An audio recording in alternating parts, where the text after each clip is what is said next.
Hey everybody, welcome to Retry, episode 13. And contrary to popular belief, I'm not trying to just review every single first-person shooter that came out in the late 90s. That said though, get ready, because today I'm reviewing Unreal Tournament, co-developed by Epic Games and Digital Extremes, released in 1999 by GT Interactive. I mentioned in a few other retries that Quake 3 Arena also came out in 1999. To give you an idea how close, it came out only 10 days after the release of Unreal Tournament. Both games were pretty much equally successful, and they both proved a very important point to game developers, that there was room on the market to develop games specifically designed for multiplayer. There are 6 game modes in the original Unreal Tournament, and I'm going to say a little bit about each one. Even when playing through single player, they're just multiplayer game modes that have computer-controlled bots added for the other players. The first 3 game modes were all tied to deathmatch. There was a standard deathmatch where it's every man for himself, everyone killing everyone to see who can rack up the most kills. Then you had team deathmatch where as many as 4 teams could work together to kill each other. Next up was last man standing, where you started with all the weapons and had a set number of lives. Players didn't have teams, they just fought it out until there was only one person left. The 4th game mode was capture the flag. After 11 years, this has become a staple in almost every first-person shooter game that's released. Domination was the 5th game mode, and each map had multiple points that had to be captured and held for the player's team to win. The last game mode is called Assault. Assault is a very simple premise, but it is extremely fun to play. You start off with a base and 2 teams. One team attacks the base, one team defends. Each map had defensive turrets and choke points, which as the attacker, you had to find a way to overcome. After each map was completed, the sides were reversed, so the defender got a chance to become the attacker. It was just a blast to play. Since its release, Unreal Tournament has gotten a lot of props for the artificial intelligence for the computer-controlled bots. The bots were designed by programmer Steve Polge, who had kind of gotten some notoriety for designing the Reaper bots for the original Quake. What was new to Unreal Tournament though was that the player could choose the bot's skill level. The lowest being novice, the highest being godlike.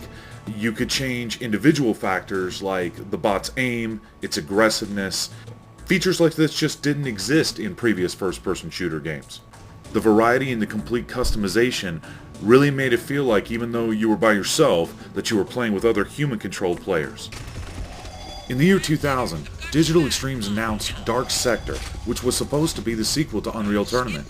The idea was to take the action elements of Unreal Tournament and blend them with the persistent online world. Players would be able to create and participate in clans and syndicates.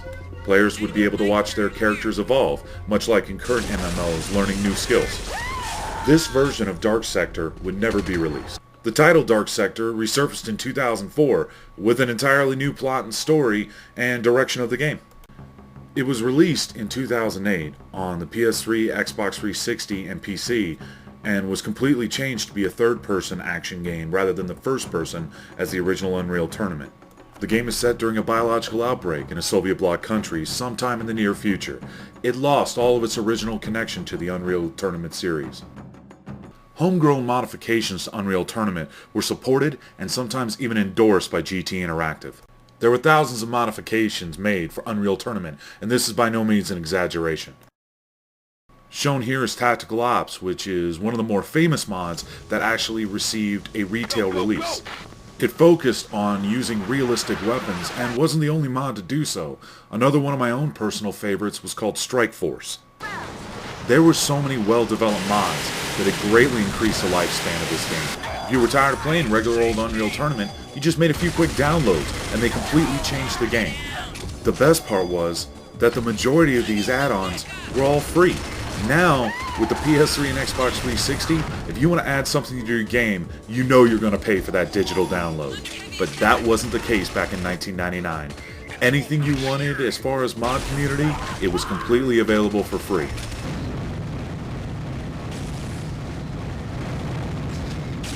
After 11 years, Unreal Tournament holds up extremely well. It's definitely worth tracking down. You can usually get the Game of the Year edition for about $10. It still runs great, and there's tons of mods still out there to mess around with. Definitely worth your time. Thanks for watching. With VideoGameSaga.com, this is Tony B, and I'm out. Retry? You know it.